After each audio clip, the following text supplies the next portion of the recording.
I'm so happy and excited to welcome you to the Dream Build Repeat podcast. We have an incredible guest today, Tonia Bledsoe. She is an expert in all things AI.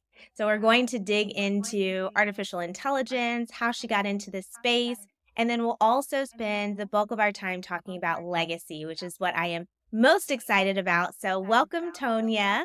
Thank you for being here. Thank you, Casey, for having me. And I love the fact that you're talking about legacy. The first thing I'm going to say is that the name of my consulting business is Bledsoe Legacy Management Consulting. So I think we already have some themes there. And it was intentionally named for legacy so that I can pass down an inheritance to my daughter. I love that. I love that we're on the same page here. The legacy theme is going to thread throughout the conversation. And I love that you were intentional about even the naming of your business. So tell us a little bit, besides being my friend who I have known for, gosh, over 10 years at this point, I would love for my audience and the listeners to understand who you are and a little bit more about your organization, your company. Sure. So my name is Tonia Bledsoe. I'm originally from Guyana, South America. I'm Caribbean. But I grew up in Brooklyn and I went to school in Rochester, New York. Yes, we took the Caribbean girl and put her in the snow.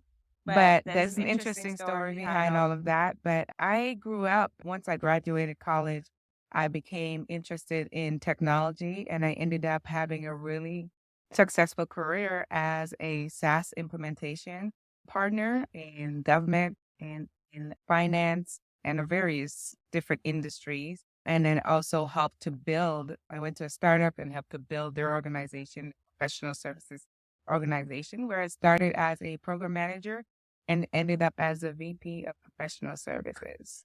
And most recently, in the last year or so, I have pivoted, taking my software background into AI and really stumbled upon a wealth of knowledge and skill sets that I've now added to my toolkit as a, software implementer. And now I'm helping companies to understand, that they can use AI to help their businesses grow, especially small businesses, mid-sized businesses, but especially businesses in the African American community.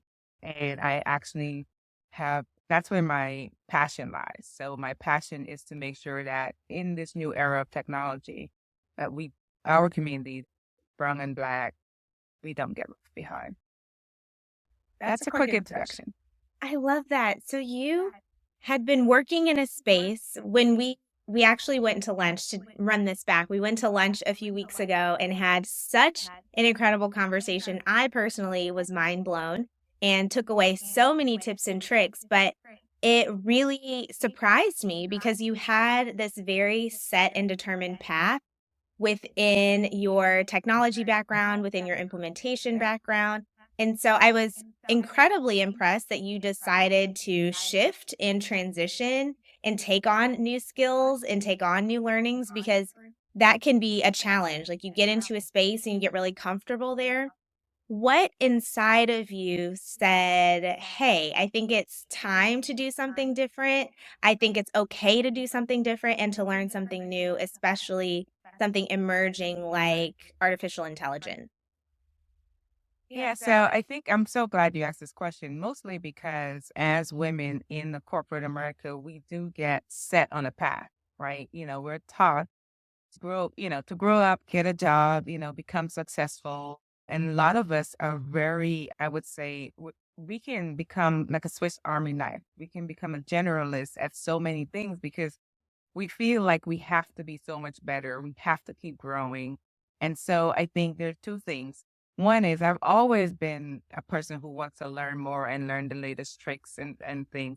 But I think I wanted that path of climbing the corporate ladder because that's how we are taught. That's what we were taught to do.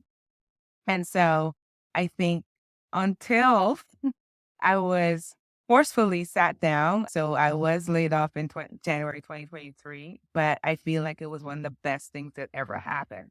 While I was working and building that path, I found myself not having time to learn new tricks and tools. you're supposed to. I encourage all the people who work for me to do that and to keep up their skills. And that's what actually made me so successful because I was always learning and growing. But once you get to a certain level, you kind of just keep working. At least I did. I kept working harder. It wasn't always smarter. And because you're responsible for such a large team and the organization and you feel like you're building something, I think as entrepreneurs, we're taught, hey, it's a 24/7 life. You have to keep building. And I was doing this for somebody else. And so when that layoff happened, um, really forced me to sit down and think about what do you want to do when you grow up, after a 20-year. And I'm happy that I had really good friends around me. I told my good girlfriend, hey, I just got laid off. But she was like, oh, you're coming with me to a conference in Atlanta. And I was like, what? Did you hear me? I just got laid off. And so that started me on this journey. I learned about AI. I was dabbling in it. It was very new. I think that was so generative AI, ChatGPT was put out that October of 2022. So this is January, February. It was still, really new. And I was playing with it, but not really using it. And I learned a lot about it in that conference. But to be honest with you, Casey, my brain was not even ready to absorb all that I had learned and picked up. But it planted a seed that I was able to grow over the summer. And then when the opportunity to become an AI consultant came around, it was like a light bulb went off. And so that's kind of my journey into generative AI and helping and consulting. I love that. There's nothing like a forced sit down, and we're believers, so a forced sit down by Yes. God, which is just like, what's happening right now? And then suddenly you look up and you go, oh, it all makes sense. But to start did not make sense at all. And also the power of friendship, your friend that said, "Hey, come with me. I'm going to walk this journey with you. I don't necessarily have the answer. I can't give you a job right now, but I Right. can get you into a room where there's inspiration. I can get you in a room where there's hope." And that is so incredibly powerful. Yeah. And I want to that point, I want to say to just people in general and just our audience is that investing in yourself is like a major thing. While I was working, I don't think I invested. After a certain point, there are times you do, like, well, the company sponsored this, but actually stepping outside and investing in yourself, and I think that's what some of these conferences do, helps you to see the possibilities. In that room was over 1,000 entrepreneurs and African American entrepreneurs. And so the possibilities and all the speakers over those 4 days, it ignited different types of ideas within you. So I want to make sure that that's something that we talked about. It's like you have to invest. Yes, the conferences are expensive, but if you invest in yourself, I think now I'm seeing the dividends of that investment. I love that. And investing, to your point, there's a process, right? So for you to now shift industries, you Right. you were laid off, you went to a conference, you got inspired about, hey, there might be something else outside of only corporate. And then you started pursuing this path about being an AI consultant. So I'd love to hear a little bit more about the impact of AI maybe on today's society, maybe the benefits. I know that there's a lot of fear around it and a lot of questions, and I think a lot of the fear comes from uncertainty and questions. Would love for you to describe and talk about the benefits of AI, who can use it. Just do a little brain dump for us and for our listeners. All right. So first thing I want to say is, generative AI, yes, it's new, but it's not anything to fear. The first thing I like to tell people is your partner. All of my talks are about having a collaborative team member now that can enhance your intelligence, your ideas, your vision. So that's the first thing I like to tell people. Second, there is not a big commitment in learning these tools. There's so many tools out there that you can start with. And the commitment the cost, it's very low for you to start playing with it and start to incorporate it into your everyday life. So even before you incorporate it into your business, you can start using it for your everyday life. I use it for, yes, for email writing. I know a lot of people do that. I use it for, research, but I also started using it like when my child, I need to reach out to all her teachers. The blank page is a big deal, but I also wanted to be respectful to teachers because they do so much for our kids. And sometimes, as parents, we're like, okay, why isn't this done? Why am I getting this now? And I'm a very involved parent, and I was a little, I guess, maybe not happy with the way things were going. And so I had to now send emails to all of my teachers, and I was able to utilize the tools to make sure my message was crafted to where it was receptive to the teachers. And I know that's a small thing, but when you're doing 4 million things, having to write a very intentional email to 6 teachers is a big deal. But I did that in about, 20 minutes and I was done and on my way. Um, I have a family that my husband is vegetarian. He just did this recently. I have a specific way I like to eat, which is protein and vegetable rich and healthy fat. And then I have a 12-year-old. I use the tools to help me come up with recipes and a grocery list that's not wasteful for the week. So just for the everyday person, you can start to include these tools. The other thing is you're using them in a lot of ways today you may not know. So that's another, point not to be fearful when you talk to a chat bot, when you use your GPS.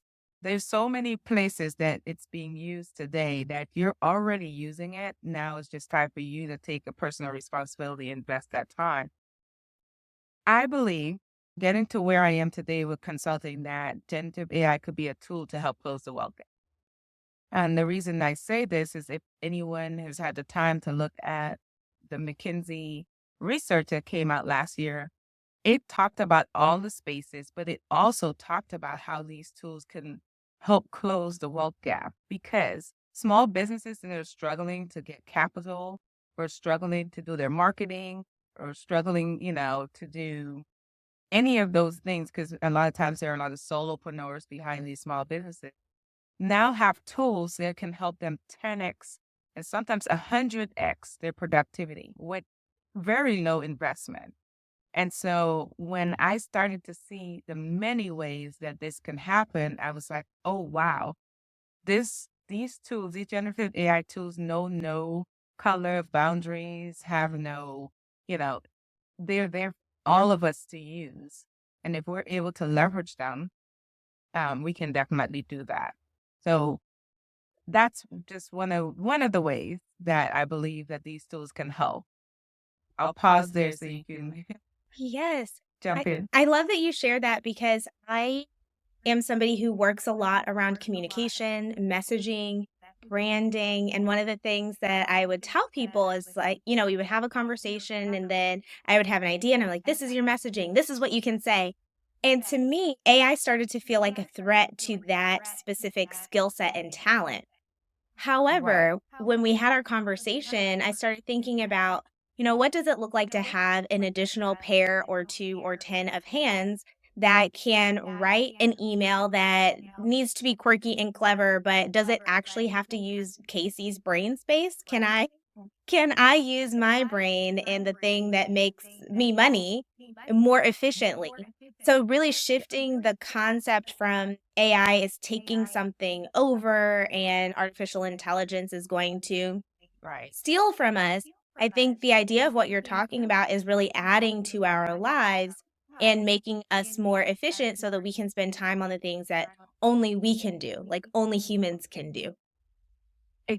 Oh, definitely. You've hit the nail on the head. For those who say it's going to take away jobs. I have a favorite line of mine that says, AI is not going to take your job away, but someone who knows AI may take your job away. And so that's really where the future is heading. We do have to pivot. One of the note I want to make about that is that we do have to pivot the way we train up our kids about what they're going to study in college, how they're going to express themselves. we are moving into a very technological world, and there's just no two ways about it. But we have to work with our children to make them understand, hey, yes, you may want to do your arts and, the various liberal arts, as I think we used to call them, and social sciences. But how is AI impacting that industry?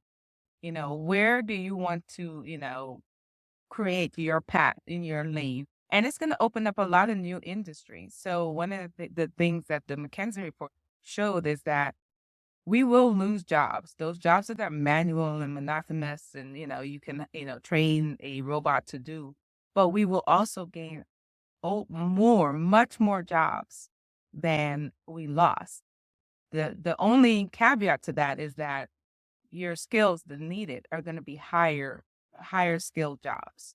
It's going to be data analysis. It's going to be understanding. It's going to be ensuring that the data that's being used is not biased. And it's the all of the experience that we have as humans, that we know as nurses, as doctors, as people who do design and build buildings. There are things that we know that only we know, and just because there's data out there, we still have to program these machines to do and make sure they're looking for these things or having that extra set of eyes. And so we definitely have to have our kids really, as they go through their schooling, be strong in math and analytical, because these are things that it's no longer nice to have. It's going to be a must have as we progress in this generative AI world. The difference between going to look up information, being able to find information, to critically assessing the information, that's the difference. Because AI, you can tell AI to do all sorts of things, Yeah. and it's going to do it. But what are you, as the receiver of the information, going to do to process that information? There's still skill sets that need to be developed. And I love that we talked about you working with the school systems and trying to open up their eyes and expose children to information and how to use AI safely and how to use it creatively. Could you talk a little bit more about the opportunities that are there for teenagers, college students, and beyond to leverage AI maybe in their current life, in their education, somewhere in between? Yeah, most definitely. So for our students, I think the world of possibilities have opened up for them to absorb information. The landscape of how students take in information has already changed with TikTok and Instagram and Reels. Their attention span is only about 15 minutes, if that. And so if there's knowledge that you need to get to them, you have to find a way to get that information to them. And so when it comes to these tools, teaching them how to utilize it to collaborate with their ideas and their vision is going to be key. I think for our teachers, they can use the tools to limit the amount of administrative work that they have so that they can really get back to that classroom and they can look at Johnny and Sally and say, okay, so we had this discussion about world history. How does it apply to today? What themes are you seeing that we should be, you know, or vision for a world to come, and you're having more of a conversation. And so, yes, research the tools, get the information, but let's talk about, how we apply it to today's scenario or how we don't repeat history as sometimes we do. How do we get a more robust conversation and get our kids to start thinking in more three dimension instead of just, seeing what's on the page and having them to do rote memory of information. I've been hearing more conversations about people saying that AI, while it has some super helpful, up to date information, sometimes AI is incorrect. How can we balance and make sure that the information that we're receiving from AI is accurate, is unbiased? What can we do? Is this something that we can do, that we can impact? And how do we make sure that the information we get is good? Yeah. No, this is a good question. So this is the other rub that a generative AI gets, and especially in African American community. We've had a long history of, things not being in our favor. And so that, we come with those experiences to the table. It is correct. generative AI does not have all of the data, or the data as it exists in the world today is already biased. We know this. This is historical data that these tools are using. So, for instance, sometimes when you try to put your hand under the water that's supposed to automatically come on, folks may not know there's AI in that. But what happened in the beginning, I don't know that still happens today, is if you and I put our hands under that water, sometimes it didn't come on and you're like, what is the problem? Well, those who were testing that water faucet didn't test it with all different skin colors. And so now you have that data out there in the world, right? This is happening with clinical trials. It's happening with a whole myriad of things. And so, yes, it is always good to go into these tools knowing that there's a bias that exists. I think what we can do about it is call it out anytime we see it. For instance, I was trying to research if one of our new school board members was the first African American woman to be on the school board here in Loudoun. And it came back and told me, no, there was another person who was, and they wasn't correct. I know that that person was not African American. And so I wrote back into to Chatty and said, no, she's not African, but she is an ally of, of African Americans. But what you can see, and if you play with the tools, you can start to see the algorithm from pictures and things and organizations that this woman was a part of, and made an assumption that she was African American. Second, there are tools that are actually like Perplexity that uses white papers, really goes in and gets you information from all of these various libraries and books and different things that's more accurate. So you can always, take information from one tool and put it into another to validate it. And then we have our trusty ways that we've always validated data in the past. It's to do research. And we have to continue to do that until we're able to see an improvement. There are some organizations, I'm not, tied to any, like Microsoft, that actually has an entire, they're doing marketing and have an entire group around making sure there's equity. And so they're really trying to move that needle. But the other thing I want us to know is that if we are somehow in possession of data of that has ethnicities inside of it, and we need to work with other teams to make sure that we're bringing that data in. However, we can monetize that, so that's another way for us to monetize that, and to also have a stake in working in collaborating with these other organizations to make sure they're using the data correctly, and pushing organizations. If you're a part of an organization as a developer, before you start developing, the framework of how you're going to make sure the data and the things that you use should have some guidance around it being active. So those are some of the ways that we can help to move the needle forward. Thank you. And that matters. Right now, there are people that are looking for, I want to make sure that history doesn't repeat itself. I want to make sure that history is not wiped from our information, from our viewpoint. Exactly. So I love that you talked about that and really being intentional about training the tools that you use. You also mentioned profitability, and this is another piece that I really like to dig into when we were talking about legacy. So we know now, especially based on what you shared earlier, that AI can be utilized to close the wealth gap. But I think one of the big questions that people are going to want to know is, well, how can I make money using AI? And I'll tell kind of a quick story about a way that I did this years ago.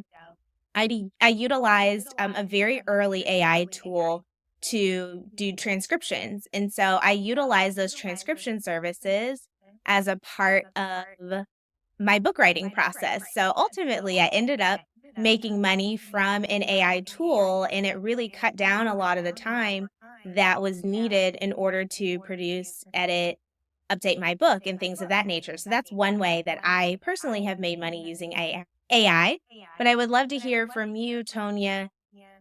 Do you have some ideas? What have you seen? How have you seen people monetize these tools that may be free or low cost in order to create some legacy profitability?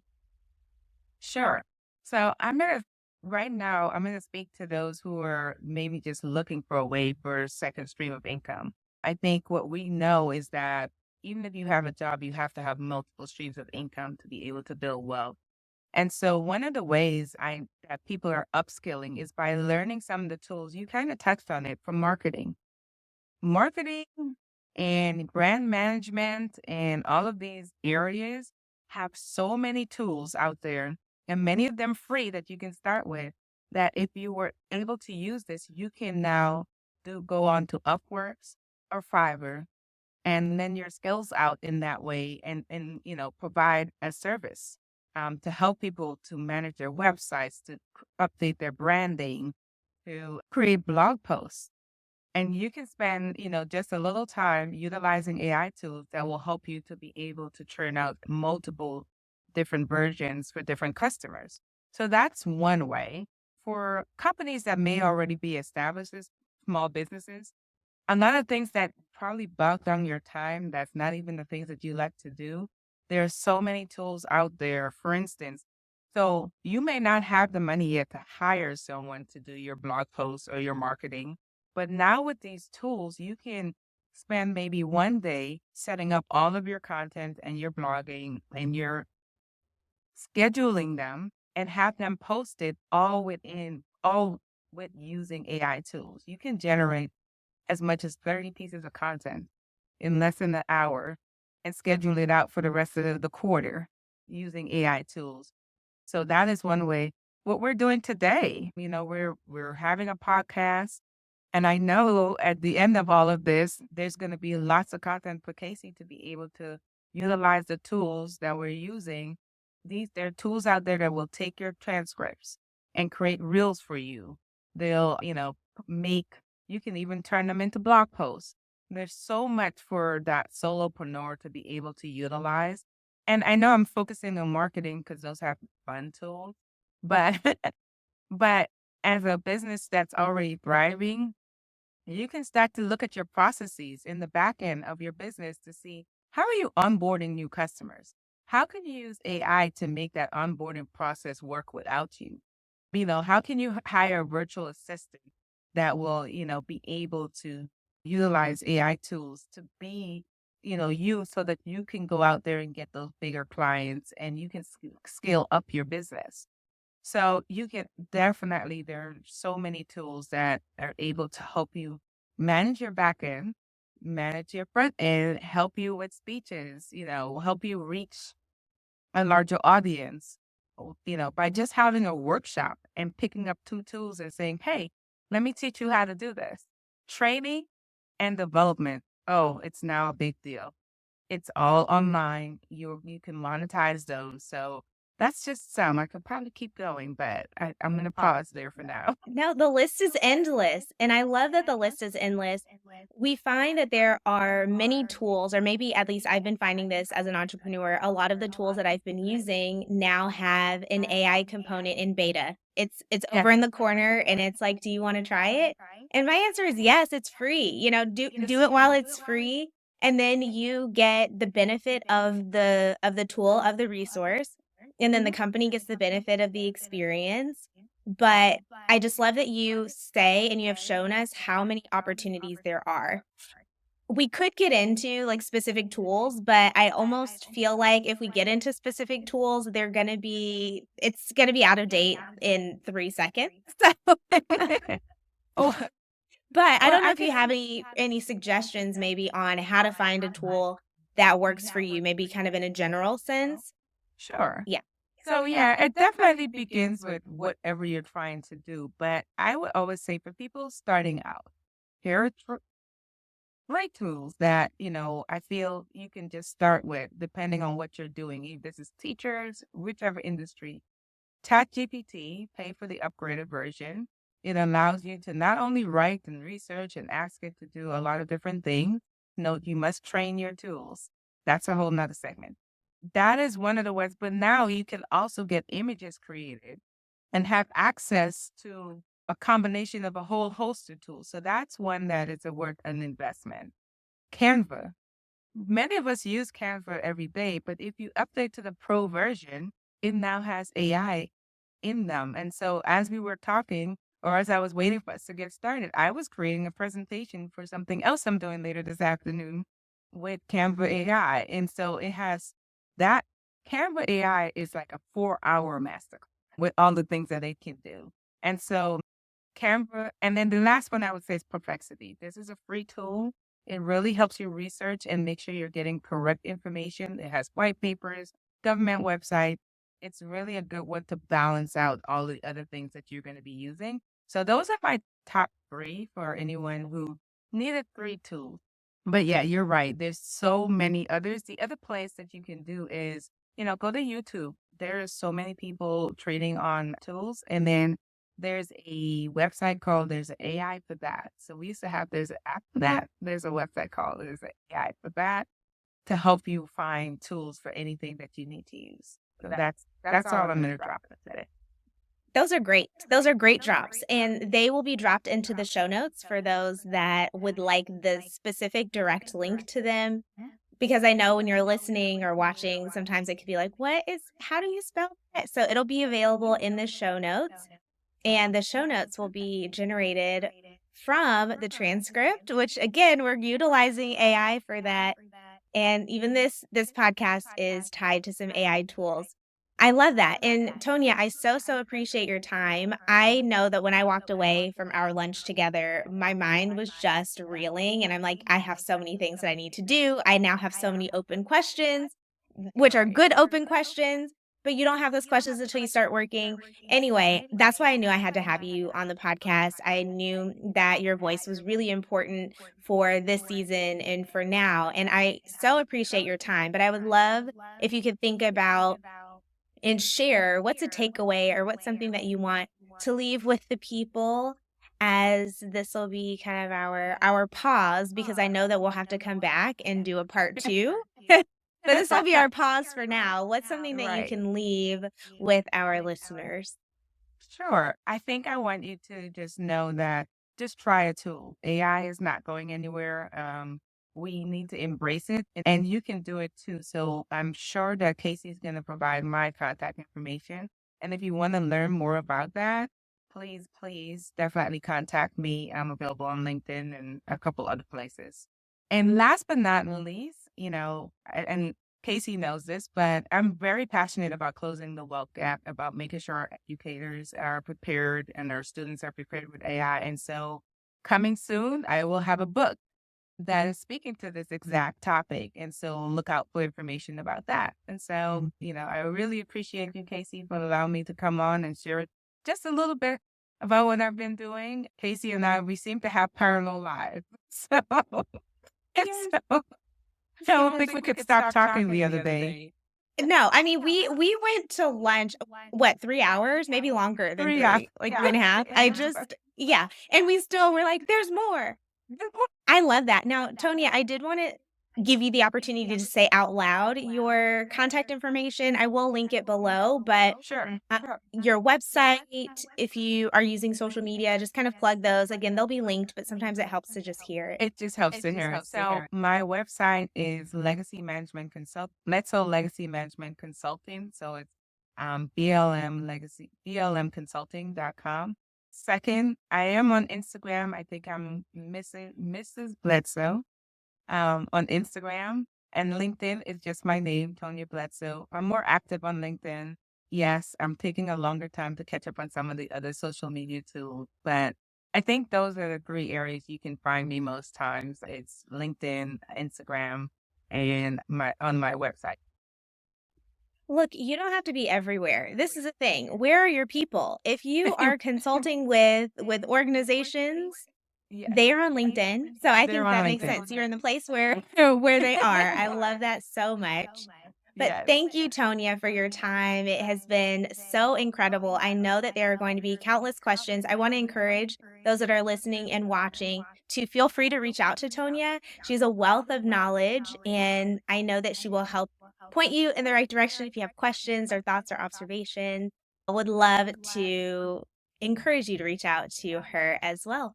So thank you so much for joining us. Thank you, Thank you, Casey. Have Tonya. a good day.